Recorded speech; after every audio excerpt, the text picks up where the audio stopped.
साहब एक बार हम बड़े प्रोग्राम्स किए, उसमें बड़े डिप्लोमेट्स भी आए। एक इल्ज़ाम आता है गवर्नमेंट पे कि डिप्लोमेसी में हम पीछे रह गए हैं, हम OIC में उस तरह से कश्मीर इशू को सेंसिटाइज नहीं कर सके, हम दुनिया में कश्मीर इशू को उस तरह से सेंसिटाइज नहीं कर सके। पाकिस्तान में 5 फरवरी मना लेना, पाकिस्तान में 1 मिनट की खामोशी कर लेना, इससे कश्मीर का मसला हल नहीं होगा। कश्मीर का मसला जो है वो लिंक्ड है विद बेहतरीन डिप्लोमेसी, जिसमें हम नाकाम रहे हैं। आपकी इसमें क्या टेक है? देखिए, तनकीद का हर एक को हक है और कोई ये नहीं कह रहा, कम से कम मैं तो कभी ये नहीं कहता कि जो चीज़ की गई वो परफेक्टली हुई है और जो कुछ होना चाहिए था सब 100%। ऑब्वियसली हमारा काम है कि पूरी मेहनत से पूरी कोशिश करें दुनिया को ये बात बावर कराने की, और अगर कोई कमज़ोरी है तो उसको दुरुस्त करें। देखिए, बैनुल-अक़वामी सतह पर जब आप सियासी बात करते हैं, जब आप एक जियोपॉलिटिक्स जियो स्ट्रैटेजी की बात करते हैं, अनफॉर्चुनेटली वो दुनिया इंसाफ पे मबनी नहीं है, वो दुनिया मुकम्मल तौर पे मफादात पे मबनी है। और ये बात हमें मानना पड़ेगी कि उस तरह का रिस्पांस जैसा हम चाहते हैं मुकम्मल तौर पे दुनिया से नहीं मिला अभी तक। यही तो सिस्टम ज़रीफ़ी है कि भाई मैंने तो नहीं ये राइट दिया कश्मीरियों को हक़ खुद इरादियत का, अक़वाम मुत्तहिदा ने दिया है। आप चैम्पियन बनते हैं ह्यूमन राइट्स के तो क्यों खामोश हैं? सितम ज़रीफ़ी तो ये है, पाकिस्तान का अगर ना भी कोई ताल्लुक़ हो इस इशू से, फिर भी ये रिस्पॉन्सिबिलिटी बनती है दुनिया की कि वो आए। अच्छा, अब पाकिस्तान की ही वजह से ये मामला इस तरह चल रहा है।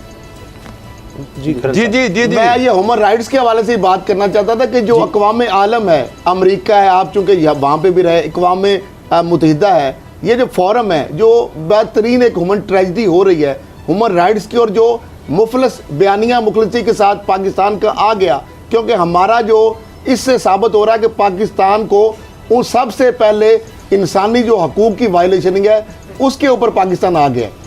जी, तो इसके ऊपर अब अक़वाम आलम में या उन जो यूरोपियन कंट्रीज़ है या वो जो के किस तरह इसको ज़्यादा हम कर सकते हैं ताकि वहाँ के लोग जो है, हमारा वे फॉरवर्ड क्या होना चाहिए, किस तरह से इसको बेहतर तरीके से सेंसिटाइज उनकी हिपोक्रेसी एक्सपोज की जाए वहाँ पे, वो जो बड़े बड़े फोरम्स हैं।